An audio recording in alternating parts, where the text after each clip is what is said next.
एक बार की बात है, एक गांव में एक बुरी नन रहती थी। वह बच्चों के साथ अच्छा नहीं व्यवहार करती थी और उन्हें डराती भी थी।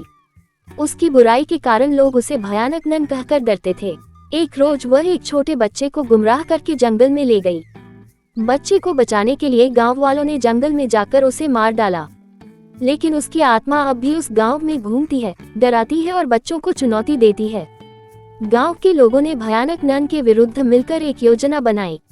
उन्होंने गांव में एक नया स्कूल खोला और एक प्रेमी और सहानुभूति नन को उसका प्रधान निर्देशक बनाया।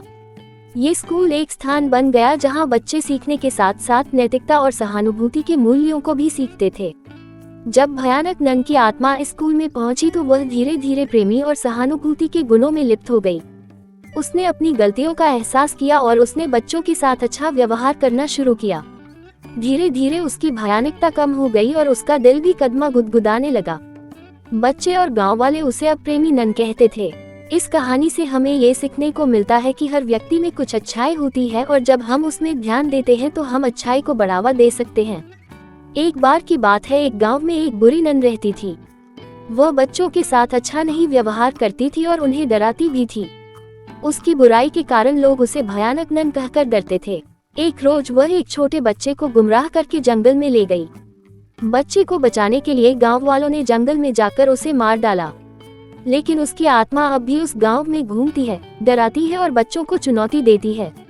गांव के लोगों ने भयानक नन के विरुद्ध मिलकर एक योजना बनाई। उन्होंने गांव में एक नया स्कूल खोला और एक प्रेमी और सहानुभूति नन को उसका प्रधान निर्देशक बनाया। ये स्कूल एक स्थान बन गया जहां बच्चे सीखने के साथ साथ नैतिकता और सहानुभूति के मूल्यों को भी सीखते थे। जब भयानक नन की आत्मा इस स्कूल में पहुंची तो वह धीरे धीरे प्रेमी और सहानुभूति के गुणों में लिप्त हो गई। उसने अपनी गलतियों का एहसास किया और उसने बच्चों के साथ अच्छा व्यवहार करना शुरू किया। धीरे धीरे उसकी भयानकता कम हो गई और उसका दिल भी कदमा गुदगुदाने लगा। बच्चे और गांव वाले उसे अब प्रेमी नन कहते थे। इस कहानी से हमें ये सीखने को मिलता है कि हर व्यक्ति में कुछ अच्छाई होती है और जब हम उसमें ध्यान देते हैं तो हम अच्छाई को बढ़ावा दे सकते हैं। एक बार की बात है, एक गांव में एक बुरी नन रहती थी। वह बच्चों के साथ अच्छा नहीं व्यवहार करती थी और उन्हें डराती भी थी। उसकी बुराई के कारण लोग उसे भयानक नन कहकर डरते थे। एक रोज वह एक छोटे बच्चे को गुमराह करके जंगल में ले गई। बच्चे को बचाने के लिए गांव वालों ने जंगल में जाकर उसे मार डाला, लेकिन उसकी आत्मा अब भी उस गांव में घूमती है, डराती है और बच्चों को चुनौती देती है। गांव के लोगों ने भयानक नन के विरुद्ध मिलकर एक योजना बनाई। उन्होंने गांव में एक नया स्कूल खोला और एक प्रेमी और सहानुभूति नन को उसका प्रधान निर्देशक बनाया।